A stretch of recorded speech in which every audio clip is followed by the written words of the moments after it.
ठीक है, अभी हम अमेज़ोन के बारे में जान चुके हैं व्हाट इज़ अमेज़ोन। सो अभी इसके रिलेटेड कोई क्वेश्चन हो तो कोई आस्क कर सकता है या फिर हम आगे कंटिन्यू करें। ऐसा करते हैं, हम आपसे एक एग्जांपल डिमांड कर लेते हैं। आप में से कोई एक एग्जांपल दे ताकि मुझे समझ लगे कि आप लोगों को समझ लग गई है। एक दफ़ा अमेज़ोन को रिवाइज कर दे अपनी एग्जांपल्स के साथ। कौन करेगा? आप करोगे जी।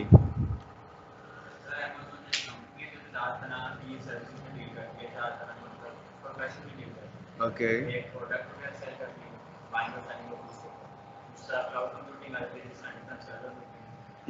अगर किसी सर्वर पास स्पेस कम हो तो ये उसको स्पेस देता है।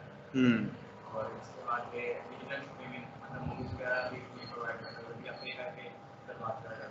ये एक प्लेटफॉर्म प्रोवाइड करता है जिसके ऊपर कोई और मूवीज लगा के अपलोड करता है और आप वहाँ पे देख सकते हैं, इसकी सर्विस यूज कर सकते हैं। ठीक है। आर्टिफिशियल इंटेलिजेंस में भी मतलब आपने बताया कि वॉइस कमांड के जरिए हम इसको एक्टिवेट कर सकते हैं। आर्टिफिशियल इंटेलिजेंस में और भी बहुत सी चीज़ें आ जाती हैं। इसके अंदर मैंने आपको एक वॉइस कमांड की एग्जांपल दे दी कि मैं किस तरह अपनी मोबाइल को कंट्रोल कर सकता हूँ। ठीक है, तो इसी तरह एक एग्जांपल दी मैंने टेस्ला की। अब एक एग्जांपल आप में से कोई दे, इसके अलावा क्या एग्जांपल होगी?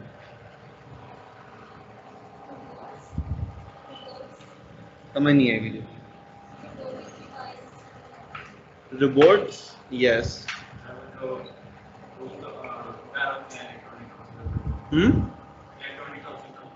इलेक्ट्रॉनिक हाउसेज होते हैं, उसके अंदर क्या क्या डिवाइसेस आपको अवेलेबल होती हैं? एग्जैक्टली, बिल्कुल। हमारे लाहौर वाले ऑफिस में सारी जो इलेक्ट्रॉनिक की डिवाइसेस हैं वो आर्टिफिशियल इंटेलिजेंस के साथ काम करती हैं। वहाँ के जो रूम टेम्परेचर हैं, वहाँ के जो एसीज हैं और उसके बाद वहाँ की जो लाइट्स हैं, वो सारी आर्टिफिशियल इंटेलिजेंस के ऊपर काम करती हैं। उसकी बाकायदा हमारे पास ऐप्स मौजूद हैं। ये नॉर्मल बल्ब है, इसको हमने कन्वर्ट किया हुआ आर्टिफिशियल इंटेलिजेंस के अंदर, क्योंकि हम माइक्रोसॉफ्ट के पार्टनर हैं।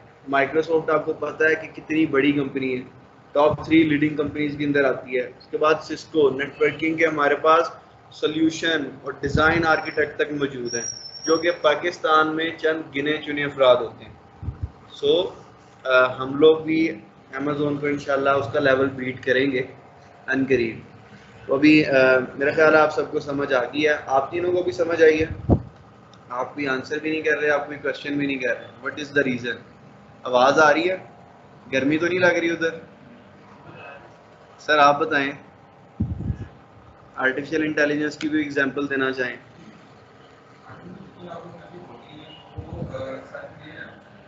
जी,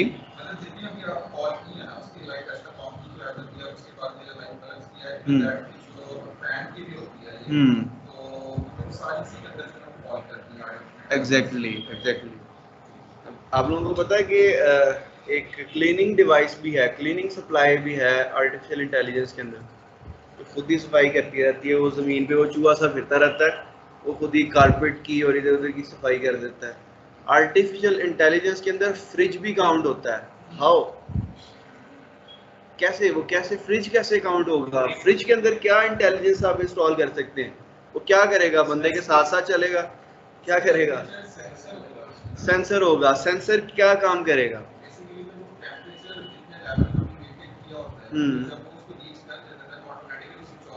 ओके, ये तो हमारे नॉर्मल फ्रिजेस में भी है। उसके अंदर इंटेलिजेंस क्या चीज होगी?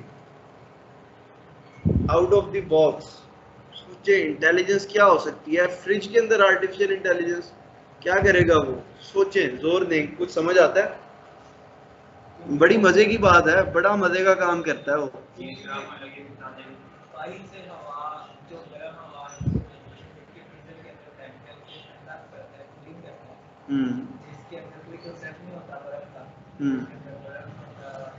अच्छा चलो मैं बताता हूँ। आपने एक ग्रोसरी लिस्ट अपडेट कर दी है अपने फ्रिज के अंदर, उसने आपकी ग्रोसरी जो ख़त्म हो रही है उसको रीऑर्डर कर देना, जो चीज़ ख़राब हो रही है उसने वो बता देना, जिसकी एक्सपायरी आ गई है वो सारी उसने चीज़ बता देनी। आपने एक फीड किया हुआ है कि मुझे एक वीक के अंदर इतने आमों की पेटियां चाहिए, मुझे कोल्ड ड्रिंक्स इतनी चाहिए, मुझे एग्स इतने रिक्वायर्ड हैं, मुझे ब्रेड जो है वो इतनी चाहिए, उसके ऊपर एक्सपायरीज वगैरह हर चीज़ अवेलेबल होंगी। आपने कुछ नहीं करना, वो एवरी वीक जाएगा, या जब उसकी क्वांटिटी आउट हो गई है वो जाएगा ऑनलाइन शॉपिंग पे जाएगा, खुद ही जाके सारी चीज़ें ऑर्डर कर देगा। क्या लेवल आ गया इस चीज़ का कि फ्रिज नहीं, आपकी इन्वेंट्री, आपकी ग्रॉसरी मंगवा के उसमें स्टोर करवा लेंगी, आपको कुछ करने की ज़रूरत ही नहीं पड़ रही। लाइफ जो है वो इतनी फास्ट हो चुकी है, हमने अब जो है इसी लेवल को हमने टच करना है। हमने जो है जिस तरह हम बाहर के लोगों के लिए हम पाकिस्तान के एम्बेसडर हैं, इस तरह यहाँ पे भी हमने लोगों को रेवोल्यूशन की तरफ लेके जाना है। यहाँ पे भी हमने टेक्नोलॉजी को हाइप देनी है। यहाँ पे हमने पाकिस्तान में रह के हमने ये सारी चीज़ों के ऊपर वर्किंग करनी है। आपको बाहर कॉल कर रहे हैं, चेयर्स आगे कर लें, पीछे सिंपल।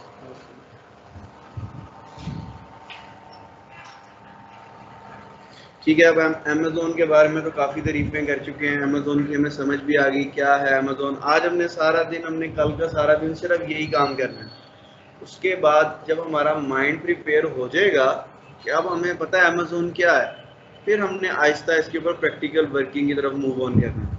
फिर हमने देखना है कि इसके ऊपर अकाउंट कैसे बनाया जाता है, इसके ऊपर ये जो प्रोडक्ट लगी हुई है ये आपको कैसे पता लगेगा कि ये वाली प्रोडक्ट मुझे बेचनी है, ये वाली प्रोडक्ट मुझे नहीं बेचनी है। इसकी हंटिंग होगी, सोर्सिंग होगी, लिस्टिंग होगी, फिर मार्केटिंग होगी। हमारा फिर 3 मंथ्स जो है सारा प्रैक्टिकल काम चलता रहेगा, हैंड्स ऑन प्रैक्टिस चलती रहेगी। बट नाउ 2 डेज हमने सिर्फ बातें करनी है अमेज़ोन की, इसकी हम हिस्ट्री पढ़ेंगे, इसकी कुछ स्टैट्स पढ़ेंगे, जहाँ पे आप लोगों को कुछ समझ ना आए इसके हम बेसिक टर्म्स भी कुछ पढ़ेंगे, तो आप लोग मेरे से क्वेश्चन कर सकते हैं। अब अमेज़ोन की हिस्ट्री के बारे में कोई जानता है? अमेज़ोन की हिस्ट्री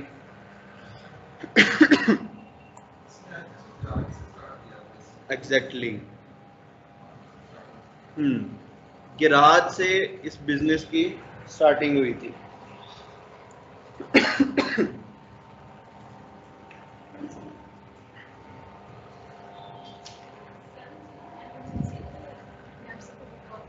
ओके श्योर, आप काइंडली नंबर बाहर वहाँ पे ड्रॉप कर दें।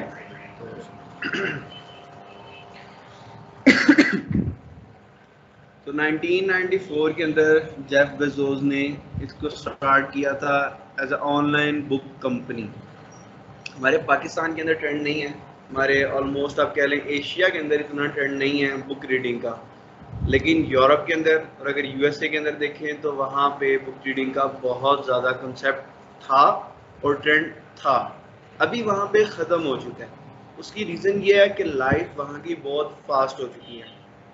अभी भी वो बुक रीडिंग करते हैं बट वो बुक से नहीं करते, उनके पास डिवाइसेस आ चुकी हैं, उनके पास मोबाइल के अंदर बुक्स अवेलेबल हैं।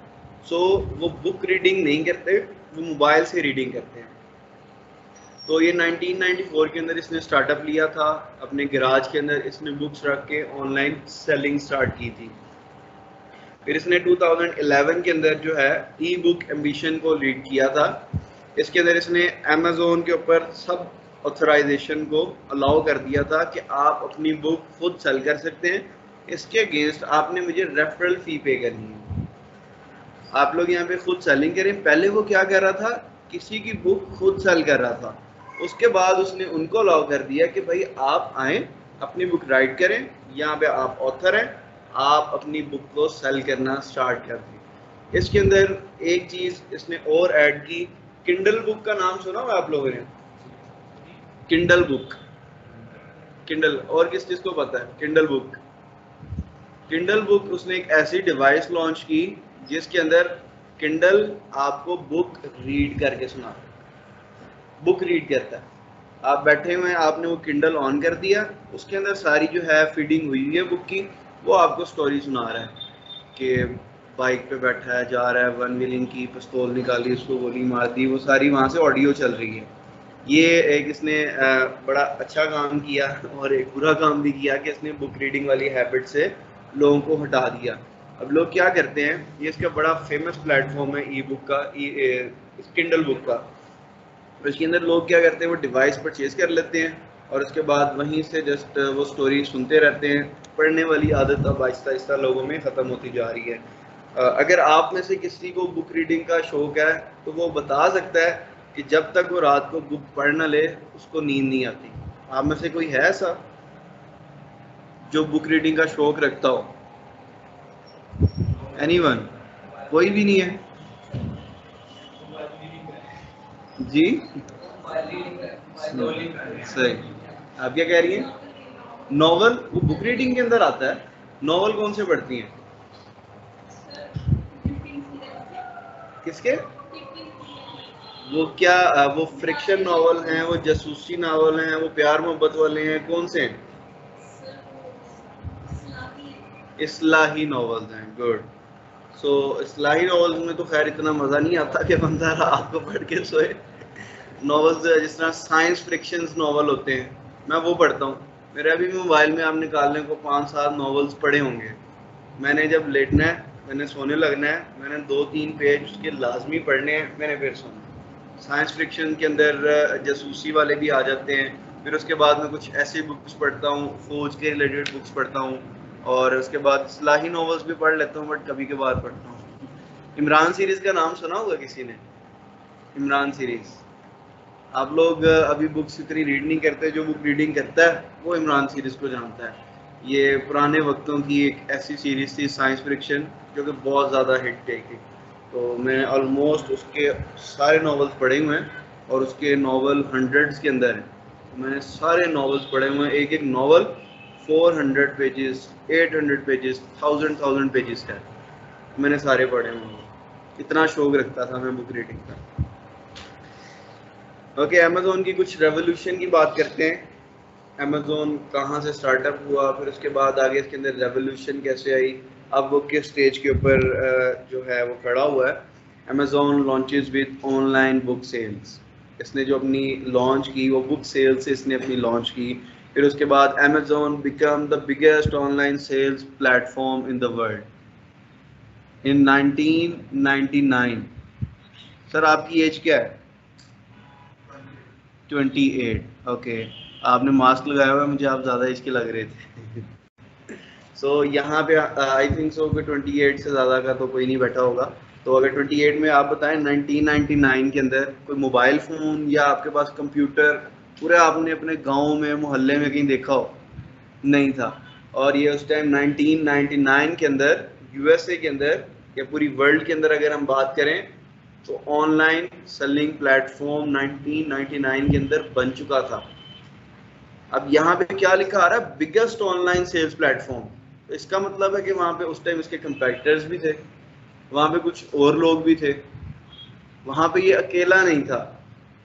तो हमारे अभी देखें कि इसका ट्रेंड जो है, शऊर जो लोगों को आने लगा है, वो अभी स्टार्ट हुआ है रिसेंटली, 2-3 साल पहले आप कहें। इससे पहले तो हमें पता ही नहीं था। हम देखें, हम सोचें कि हम लोग कितना पीछे चल रहे हैं। हमें सोशल मीडिया के ऊपर लग के हम ये फालतू कामों में हम टाइम ज़ाया कर रहे हैं। हम जो है, जो ये जनरेशन है, इसको चेंज करना है पाकिस्तान को। आप लोग जो वीडियो बनाएंगे उसके अंदर आप लोग ये भी कह सकते हैं, आपको मैंने एक कॉलम पॉइंट दे दिया। तो उसके बाद 2018 के अंदर Amazon is the third largest smart devices seller in the US. Third number पे आ गया था, जो इनोवेशन के ऊपर स्मार्ट डिवाइसेस को सेल करता था और खुद बनाता भी था। यूएस के अंदर ये थर्ड नंबर पे आ चुका था 2018 के अंदर। और इसके बाद 2021 के अंदर ये first largest smart devices seller बन चुका था, पहले नंबर पे आ चुका था। और ये स्टिल अभी सेकंड नंबर पे रैंक कर रहा है, लेकिन वो पैसों के हिसाब से कर रहा है। अगर मैं स्मार्ट डिवाइसेस सेलर देखूं तो ये फर्स्ट नंबर पे ही आता है। इसके अंदर कुछ समझ ना आया हो या कुछ पूछना चाहते हो आप लोग? क्लियर है आप लोगों को? अच्छा, अमेज़ॉन की अब कुछ प्रॉपर्टीज़ हैं, हम कुछ प्रॉपर्टीज़ की इसकी बात करते हैं। यहाँ पे सबसे पहले आ गई है कंज्यूमर सर्विसेज। प्रॉपर्टी क्या होती है? मलकियत, खसूसियत भी कहते हैं हम उसको, ठीक है। वो प्रॉपर्टी मेरा ख्याल है टी वाई वाली प्रॉपर्टी मलकियत होती है ये प्रॉपर्टीज जो है ये खसूसियत के अंदर आ जाती है, ठीक है। अब यहाँ पे कंज्यूमर सर्विस, इसकी जो कस्टमर सपोर्ट है वो इतनी स्ट्रॉन्ग है, इसकी पॉलिसीज इतनी स्ट्रॉन्ग है कि कोई आज तक इसको बीट नहीं कर सका। आज तक ऐसा कोई प्लेटफॉर्म नहीं है जो कि इसकी पॉलिसीज को मैच कर सके। इसके ऊपर इतना लोग ट्रस्ट कर रहे हैं, इसके ऊपर इतनी ज़्यादा सेल्स हैं, रीज़न ही यही है कि इसकी पॉलिसीज को अभी तक कोई बीट नहीं कर सका। ये अपने कस्टमर्स को इतना ज़्यादा उनको ढील देता है, आपको 1 महीने बाद प्रोडक्ट वापस करनी है आप करो, आपको पसंद नहीं है या प्रोडक्ट वापस कर दो, प्रोडक्ट के अंदर कोई इशू निकल आया आप वापस कर दो, विदाउट एनी रीज़न भी आप अपनी प्रोडक्ट को वापस कर सकते हो। बट वहाँ के लोगों की तरबियत ऐसे है कि वो इस चीज़ का एडवांटेज नहीं लेते, वो सही काम करते। वहाँ पे भी कुछ लोग ऐसे होंगे, वहाँ पे मैं ये नहीं कह रहा कि फरिश्ते रहते हैं, वहाँ पे भी कुछ लोग ऐसे होंगे कि जो इस तरह की हरकतें करते होंगे, बट वो 1% है। ज़्यादातर लोग जो हैं वो हक सच की बात करते हैं और एडवांटेजेस नहीं लेते, इस तरह उनके अंदर अभी भी इंसानियत है। यहाँ पे दराज के फ्लॉप होने की सबसे मेन रीज़न ही यही थी कि यहाँ पे इसने कंज्यूमर सर्विसेज नहीं प्रोवाइड की, यहाँ पे इनकी पॉलिसीज़ नहीं थी। इनकी पॉलिसीज़ जो थी उनको कोई भी डॉज कर सकता था। इन्होंने ना सेलर्स को कोई सर्विसेज प्रोवाइड की, ना इसने कस्टमर्स को सर्विस प्रोवाइड की। कस्टमर जो था वो तंग था सेलर से, और जो सेलर था वहाँ पे बदमाशी कर रहा था। तो दिस इज़ द रीज़न कि दराज एक दफ़ा फ्लॉप हुआ, उसके बाद इसका ट्रस्ट बिल्कुल ख़त्म हो गया, लोगों का ट्रस्ट जो है दराज से ख़त्म हो चुका था। उसके बाद ये दोबारा मार्केट के अंदर आया, इसने जो है अपनी पॉलिसीज़ को दोबारा स्ट्रॉन्ग किया और ट्रस्ट को इसने अगेन विन किया। और अब इस टाइम पाकिस्तान के अंदर जो लार्जेस्ट ई कॉमर्स प्लेटफॉर्म है, करीम, ऊबर, फूड पैंडा, ये सारी चीज़ों को मिला के भी इस टाइम दराज सबसे बड़ा प्लेटफॉर्म है। जिस तरह यूएस के अंदर या अगर वर्ल्ड वाइड देखा जाए, वालेकुम अस्सलाम, अगर वर्ल्ड वाइड देखा जाए तो अमेजोन इस time the largest platform in the world of e commerce. इसके बाद इसकी एक प्रॉपर्टी ये भी है कि ये बेनिफिट्स आपको बहुत ज़्यादा देता है। बेनिफिट्स इन अ सेंस कि इसके अंदर आपको जो मार्जिन्स हैं वो काफ़ी अच्छे मिल जाते हैं। इसके बाद इसके कुछ बिज़नेस मॉड्यूल्स हैं, और बिज़नेस मॉड्यूल्स हम लर्न करेंगे कि कौन कौन से हैं। वो उन बिज़नेस मॉड्यूल को लर्न अगर आप कर लेते हैं तो वहाँ से आपको पता लग जाएगा कि कौन सा मॉड्यूल ज़्यादा प्रॉफिटेबल है। तो उसने ये मॉड्यूल्स निकाले ही इसलिए कि हर बंदा अपनी नेचर के मुताबिक काम कर सके। इसने कस्टमर्स को भी बेनिफिट दिए, होलसेल का बेनिफिट दिया, फिर उसके बाद रिटेल का बेनिफिट दिया, इसी तरह सेलर्स को भी इसने बेनिफिट दिए डिफरेंट बिजनेस मॉड्यूल्स निकाल के। थर्ड चीज़ है इनोवेशन। इनोवेशन के ऊपर इसने बहुत ज़्यादा काम किया, जिसकी हम तब से बात कर रहे हैं कि अमेज़ोन जो है वो टेक्नोलॉजी कंपनी है, इनोवेशन के ऊपर वो काम करता है। और इनोवेशन के अंदर मैं कुछ चीज़ें आपको बता चुका हूँ कि इसकी आर्टिफिशियल इंटेलिजेंस है, डिजिटल स्ट्रीमिंग है, क्लाउड कंप्यूटिंग है, और ये इसी तरह डिफरेंट डिवाइसेस के ऊपर अलेक्सा स्किल्स जो है इसकी एक और प्रोडक्ट है जो कि इसकी इनोवेशंस हैं। आप अमेज़ोन के टैब के अंदर जाके अलेक्सा का डिपार्टमेंट होगा, वहाँ पे जाके आप इसकी प्रोडक्ट्स चेक कर सकते हैं जो कि इसमें इनोवेट की हैं।